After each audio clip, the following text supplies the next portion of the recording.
In this episode of Retiring Today, we're talking about senior cooperatives with guest Julie Jordan of Vintage Cooperatives. And we'll talk to two residents and learn about their experiences and see how cooperative living may be good for retirees today. Join us for Retiring Today.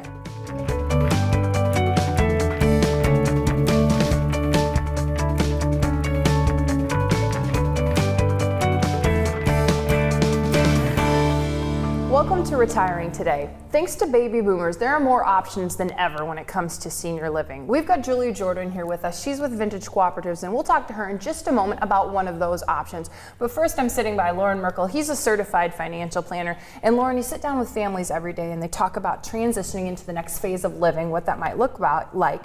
But one thing they want to know is how they're going to pay for it. This is a more frequent conversation than what we've ever had before. It's probably at least once a week that somebody's coming to us and talking about how they're going to downsize from their current house. Whether they're in the pre-retirement phase or the retirement phase, the circumstances are very similar. The kids are gone. They have this big square footage of a house that they don't want to maintain. They don't want to keep up with all the cleaning of this square footage, so they're looking to downsize.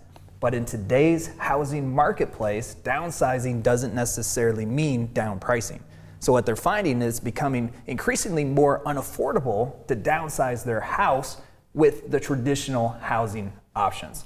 And so that's why we're so excited to have Julie on the show today, so we can talk about some alternative options that may fit them not only from a price point standpoint better, but also from an overall happiness and health standpoint as well. And it's really important to make how you're going to pay for, obviously, living part of your retirement plan. Well, one of the exciting parts about today's show is a lot of times, Molly, on this show, we're talking about the Merkle retirement method. There's 5 components to the method, and usually we're highlighting 1 to 2 different parts of the method. Whereas today, I think on this topic, it's going to cover at least 4 parts of the method, and depending upon what Julie has to say, maybe even the 5th component, which is the healthcare, long-term care component. Okay, speaking of Julie, let's get right to Julie Jordan. Julie, you work for Vintage Cooperatives. They've got locations in Ankeny and Ames, is that right? Ankeny, Indianola, Beaverdale, and Johnston. Okay. Soon to be Ames. We're glad to have you here today. And first, for people that are out there, just define what a cooperative is, or a co-op as it's more commonly called. Sure. So cooperatives, the kind that we're talking about today, are more for the 55 plus crowd. And basically it is a living option in which everybody has ownership in the building and the grounds together as a group. And because they have ownership, they get to make the decisions for their building and their community. There are some financial benefits in terms of earning appreciation. There are benefits in terms of maintenance-free living, which a lot of our people are very motivated by and interested in. And then there are a lot of community benefits in which all of the homes in a building, we usually have anywhere from 40 to 50 homes in our cooperatives. They're all under one roof, but everybody has their own independent home with common areas, so it promotes that sense of community. There are places that they can get together and do things, but it also allows them all to be able to shut the door and go because of the fact that there's no maintenance inside or outside. So when you say home, are we talking more like a condo apartment style living? Do you have townhomes? What do they look like? Yeah, good question. So they're basically apartment style, but more condo quality. In the cooperative, members typically can personalize their home the way they want, especially if they are in on the front end. They get to pick cabinets, countertops, flooring, all those kinds of things. So no 2 homes really look the same on the inside. And I think that's important to a lot of people to be able to do that, especially many of our members have built homes in the past and appreciate that opportunity. And Julie, this cooperative ownership style isn't necessarily new on the scene, but just in conversations with my family, I feel like this is almost a brand new method for people to have home ownership and really decrease their maintenance and what it is that they have to be hands-on with home ownership. Talk to us a little bit about the history of cooperatives and kind of where you are seeing this style of ownership coming right now. Yeah, I would love to. So the cooperative concept actually originated in Minnesota back in the late 70s. And there are about 90 of these cooperatives up there. And over the last 10 years, we have really brought the concept to central Iowa. So I had mentioned we have several co-ops around the metro area and a few over in eastern Iowa as well. But we're kind of seeing a shift in the way people think as they are getting closer to retirement. More and more people, when they retire, don't want to be held down by their homes. They want to travel, they want to go south for the winter, and they just want a home base, but maybe don't want to have to worry about maintaining a home, and especially if they're gone a lot, keeping it up. So we're finding younger and younger retirees, even 60-year-olds, coming in and saying, I love this option. It allows me to do what I want in retirement and not have to worry about all of the things that go along with owning my own home. Okay, let's talk about the cost. So Sure. It's my understanding there's a master mortgage and you buy in a percentage of that. Talk about what that looks like, and then do you pay your utilities, or is that included in what do those fees look like? Okay, so first and foremost, the cooperative holds a master mortgage, and the members don't have their own individual mortgage. There's just one mortgage over the entire building and grounds. However, each member purchases a share into the cooperative, and that gives them partial ownership, and they buy their share at about half of its value. Which is very appealing to our members. They also have a monthly fee that covers just about every expense that somebody would normally have with their home. And because it includes property taxes and a portion of their monthly fee goes towards the master mortgage, most of our members are able to write that off. Obviously, you would be able to do that in your own home if you had your own mortgage.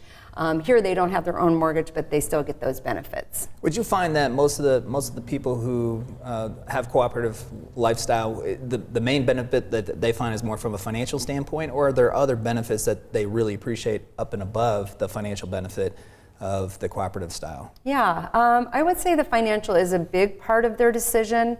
I would say the second biggest part is the maintenance-free part. Like I said earlier, just being able to shut the door and go and spend their time doing the things that they really want to do and enjoy doing, and not all of the other things that kind of become not so fun as we age. So speaking of aging, we know that there's different stages. The families that Merkel Retirement Planning works with, sometimes, the very beginning, they're very active. Then you might slow down a little and slow down even more. Does the co-op somewhere you can live until those very slow years? I mean, does it? What levels of health care are involved, or nursing care at a co-op? Yeah, so the cooperative is completely independent living, meaning we don't have health care services or meals.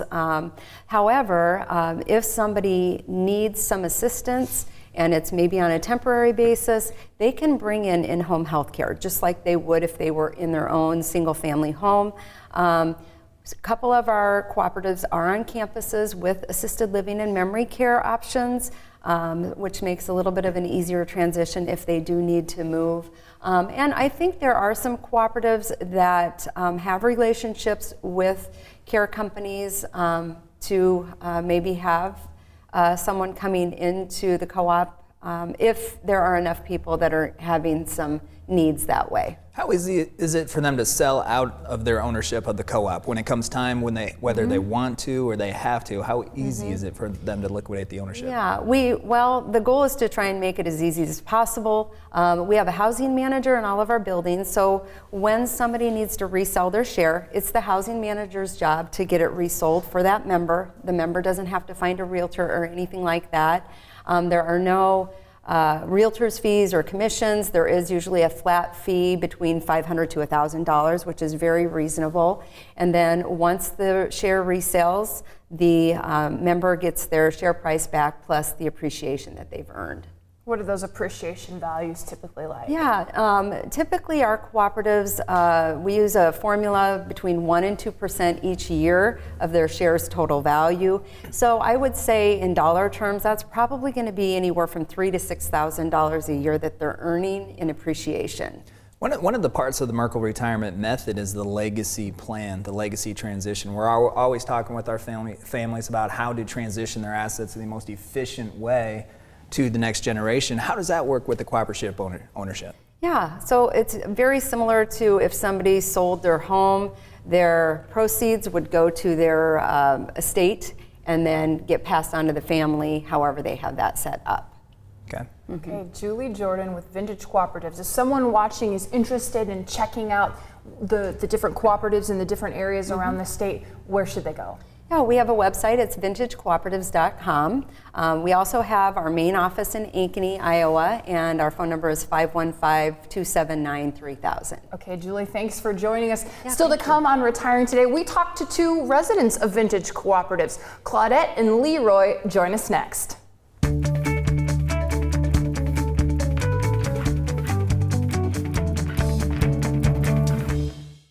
Finally enjoying your retirement, but there are so many things to consider.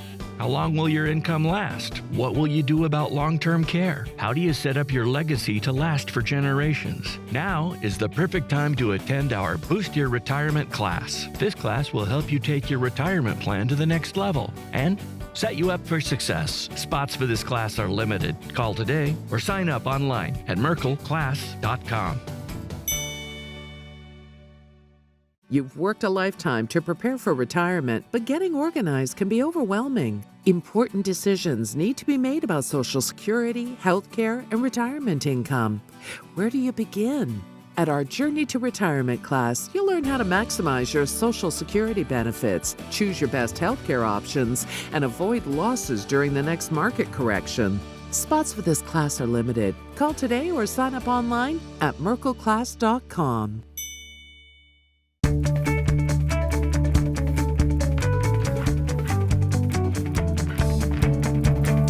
Welcome back to Retiring Today. We are joined now by LeRoy and Claudette. They are residents of Vintage Cooperatives, and they're going to share their story with us. What they like, maybe what they don't like, why they made the decision to live in cooperative living. And of course, this guy, Lauren Merkel, certified financial planner, Merkel Retirement Planning, he's going to ask them some questions as well. So first, LeRoy, you and your wife, Nancy, made the transition to Vintage Cooperatives. There are a lot of choices for senior living. We want to know, how did you choose the cooperative setting?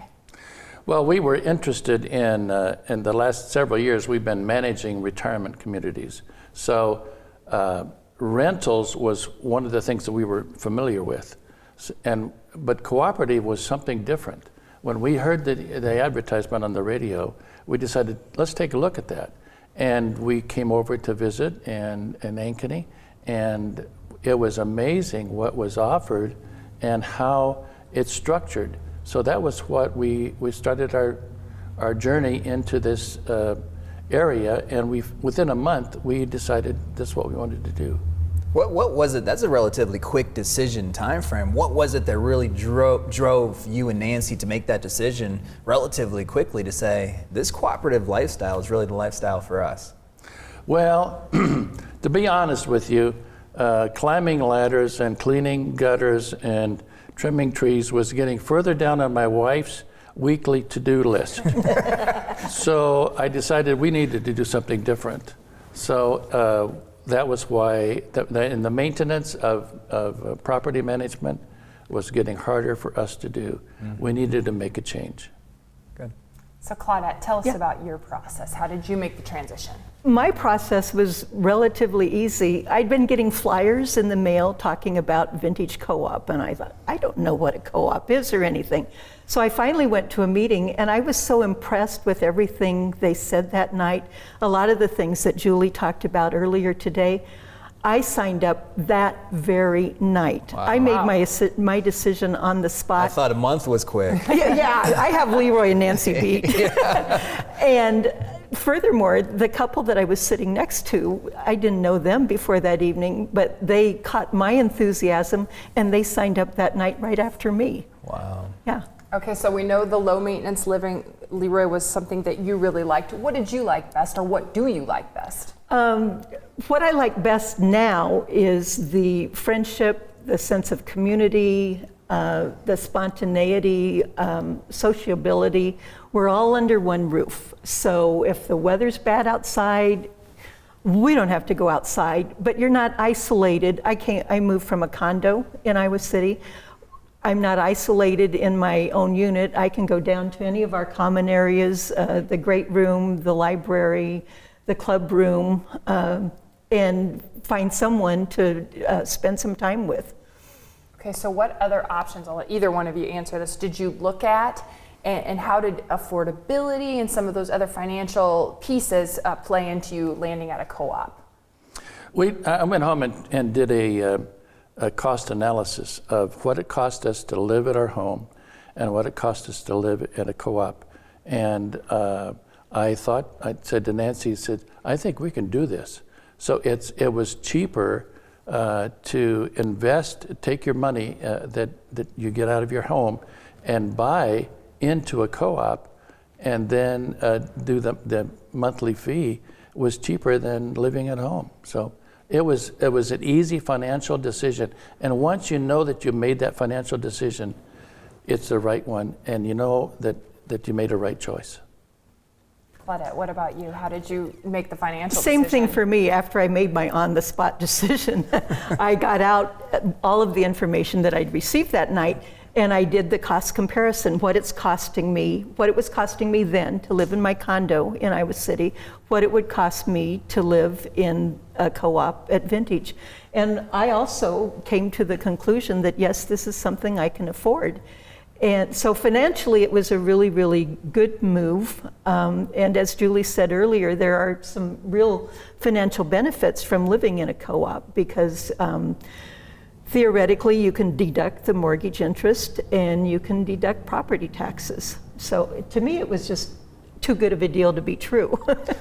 For either one of you, what was the transition process like for either one of you? You had LeRoy, you had a home. Claudette, you had a condo, so two different transitional processes. What was it like? Was there some obstacles that you might want to share with the viewers that you had, or was it pretty seamless transition? Well, the transition for us was the fact that we had a social life now, and even though we lived in a neighborhood at the Lake Panorama, we didn't see our neighbors all that often. Today, when we go down to get the mail, it takes us a half an hour to get back because we've talked to somebody down there. Yeah. So the transition was real easy once you found out that you've got a lot of friends and we didn't know anybody when we moved in, but after just a short time, we just felt like it was comfortable. We had a lot of friends. Good. Claudette? The actual process of moving included downsizing. And I don't care if you're moving from a condo like I did, or a home you'd been in for 40 or 50 years, or a farm out in the country, there's still downsizing to do. Part of it was fun because my family went through things with me, and I knew there were things that I couldn't bring with me. And so now I see my two daughters enjoying some of my possessions, as well as my grandchildren. And then the hardest part, I think, for me was things that I wasn't going to take and things that my family didn't want. What do you do with all of that? And that took a lot of energy. And I would say to anyone that's over 65 or thinking about moving, do it when you can, because this is a really, really big process. It completely wore me out, and I'm so glad that I did it when I did. And I think all of our fellow owners would say the same thing. We're really glad we did it when we did, and not even a year from now. And it's a good decision if you can make it when you decide to make it, because the decision is yours and your wife's. Rather than allowing your children to make that decision for you when you don't really want to. Now, once you make the decision to move, it's easy, and it's easier for the family. We talk about the succession planning all the time on this show and how important it is to put a succession plan in place while you can make the decisions, while you can actually make these types of transitional moves instead of relying upon your children or putting your children in the place that they have to make these types of decisions for you when they would really prefer that these decisions be yours. And so much on this show we talk about the financial aspect of retirement planning because there's a lot of financial aspects that go into retirement planning. But so far, this conversation has has been anything but the financial part of retirement planning. Obviously, there's the analysis that you did, LeRoy. The financials go into it. But I think this goes really well with an Ohio State study that I found. And I just want to go through this a little bit and just get your reaction, either one of you, just your natural reaction to what this study says. It's an Ohio State University study on co-ops. And it says the majority of residents felt a positive effect on the following. Ease of maintaining a home, 93% studied found ease of maintaining a home. True. We should have a board like with a thumbs up or a thumbs down. Yeah. That's just thumbs up, right? Yes, yes, Agree, that's right. disagree. Yeah. Totally true. 84% ability to live independently found a Right. positive effect. Personal safety Yes. was a big one. Life satisfaction, amount of contact with friends. That socialization Yes. is so Yes. important. Yeah. When you retire, as you go to this next phase, what we find with our families is that the world all of a sudden becomes a little bit smaller. Every year becomes a little bit smaller, and it sounds like one of the biggest components, one of the biggest attractive features of the cooperative living is the socialization aspect. And then the biggest one on this study, it all boils down to the happiness. 77% really highlighted the happiness, which all of these things come into affect your quality of life and the happiness that you enjoy. Let me expand on that happiness. In a co-op, you can serve on a committee, and you can do the things that you did in your career. If you were in banking, you could be on the finance committee. If you were in construction, you could be on the building and grounds committee. If you like to decorate, you could be on the aesthetics committee. So there's all kinds of things that you can do if you choose to. When you find that you're doing something for someone else, and being your goal is to help that person, you find you're happy. Yeah. When you're happy, you're not depressed. Yes, and so much about successfulness in retirement has little to do with retirement financials and more to do with how happy you are, how content you are, and the fulfillment that you find from your day-to-day activities. Right. Claudette and LeRoy, we thank you so much for joining us on Retiring Today. Thank you. Thank you for having us. We're going to talk about a question we've received. It's our Ask the Advisor segment. Let's take a look at the question on your screen right now. Someone asked us, what should I be evaluating to determine what senior care I can afford? Lauren will answer that question, and we'll wrap up this show on senior cooperatives when Retiring Today continues.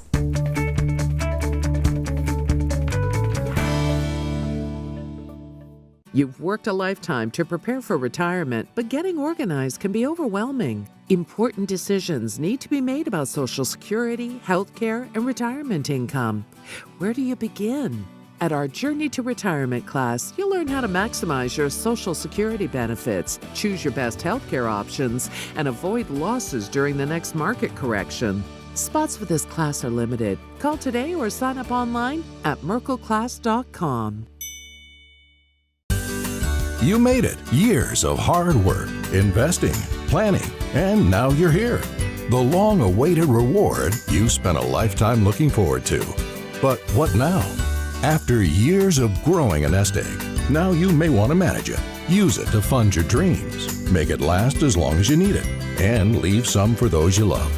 So what do you do? That's where we come in. We are Merkle Retirement Planning, your personal retirement planners. From investments to tax reduction strategies. With our Merkle Retirement Method, we can help you reach your retirement goals. You worked a lifetime to get here. Let us help you enjoy it to the fullest. For a complimentary visit, simply contact us today. Merkle Retirement Planning.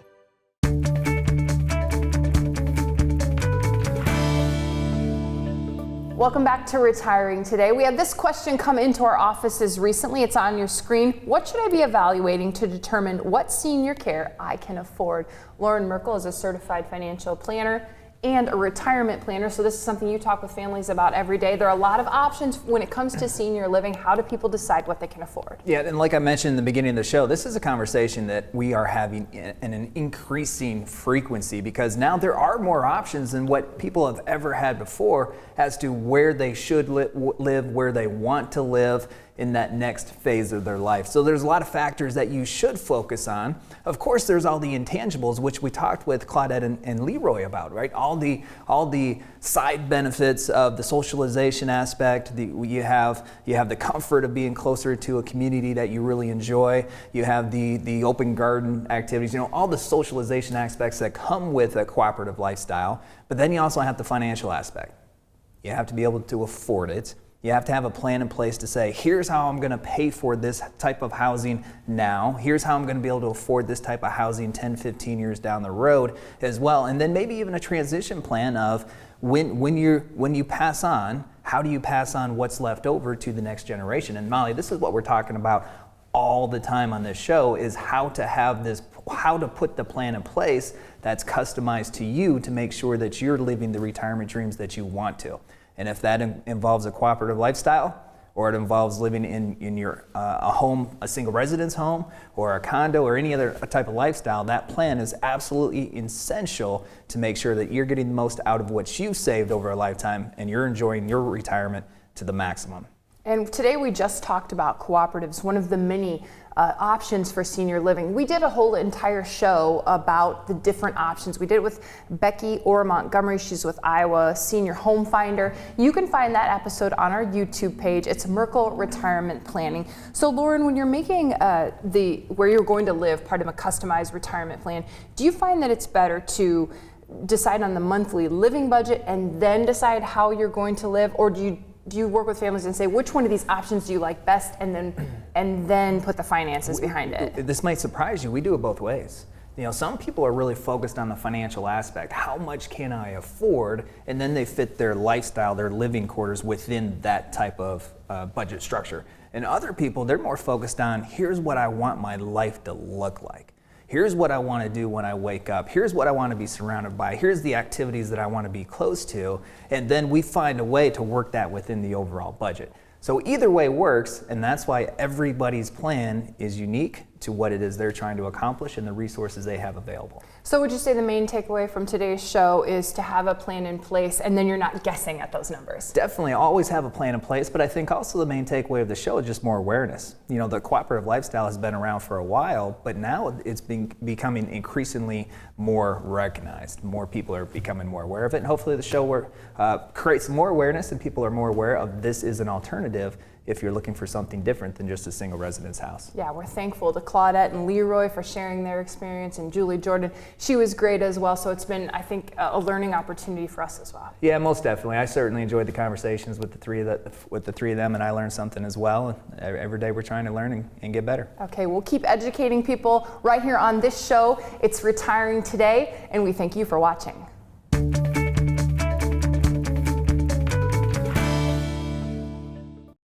Finally enjoying your retirement, but there are so many things to consider. How long will your income last? What will you do about long-term care? How do you set up your legacy to last for generations? Now is the perfect time to attend our Boost Your Retirement class. This class will help you take your retirement plan to the next level and set you up for success. Spots for this class are limited. Call today or sign up online at merkelclass.com.